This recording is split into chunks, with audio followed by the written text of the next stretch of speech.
Vous écoutez RMC. RMC, 4h30, 6h, Bourdin Direct, Anne-Sophie Balbir, Guillaume Paul.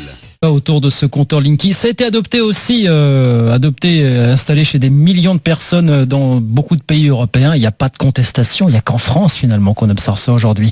Michel est avec nous au téléphone. Michel, bonjour, bienvenue. Oui, bonjour. Bonjour Michel. Alors, Bonjour Guillaume. Pro ou anti-Linky ? Je suis devenu anti-Linky. Expliquez-nous pourquoi. Parce que j'ai vu en particulier une personne qui progressivement a été sensible à l'électromagnétisme. Et je vous prie de me croire que quand vous devenez électromagnétique, ça devient vraiment pénible pour vivre, pour ces gens-là. Et puis alors, à partir de là, je me suis dit, il n'y a pas de raison qu'on installe ce genre de choses. Et surtout qu'on ne laisse pas le choix aux gens. Vous avez un portable, vous décidez de l'arrêter, vous décidez d'en avoir un, vous décidez ce que vous voulez. Une fois qu'on vous a installé le compteur Linky, parce qu'au passage, je vous dirais, c'est pas le compteur lui-même qui est dangereux. Tout le monde parle du compteur Linky, mais c'est pas le compteur qui est dangereux. Le compteur, c'est simplement un ordinateur avec beaucoup de possibilités qu'on peut faire avec un ordinateur à distance.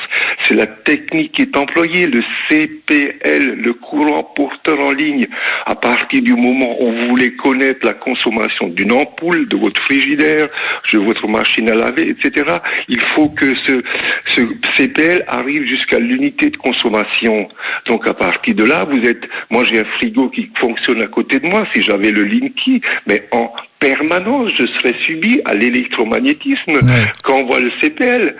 C'est quand même plus de 64 000 battements à la seconde, alors que le courant n'a que 50. Vous ne l'avez pas, vous ne l'avez pas encore, vous l'avez eu. Ah, mais je l'ai refusé. Vous l'avez refusé. Oui, attendez, alors on me dit, oui, mais c'est pour l'amélioration de votre consommation.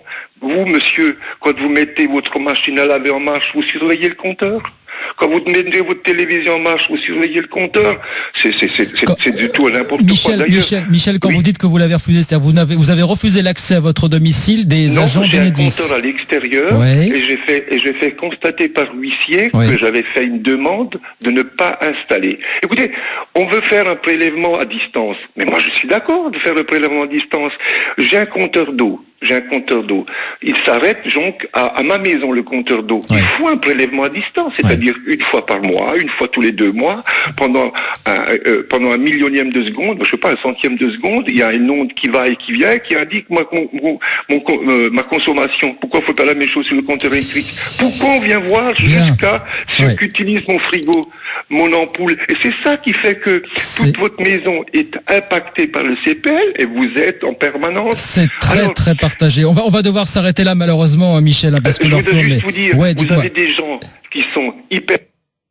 Ah, Michel, on a perdu Michel, malheureusement, on a eu un petit problème technique. Bon, on a compris Michel, en tout cas, ardent opposant au compteur Linky qui va être déployé, qui doit continuer d'être déployé. Il y en a déjà 20 millions qui ont été déployés, il y en a encore 14 millions d'ici 2021, donc ça va aller très très vite. Michel qui était avec nous et qu'on remercie d'avoir été avec nous ce matin sur RMC. 5h18, on est un petit peu...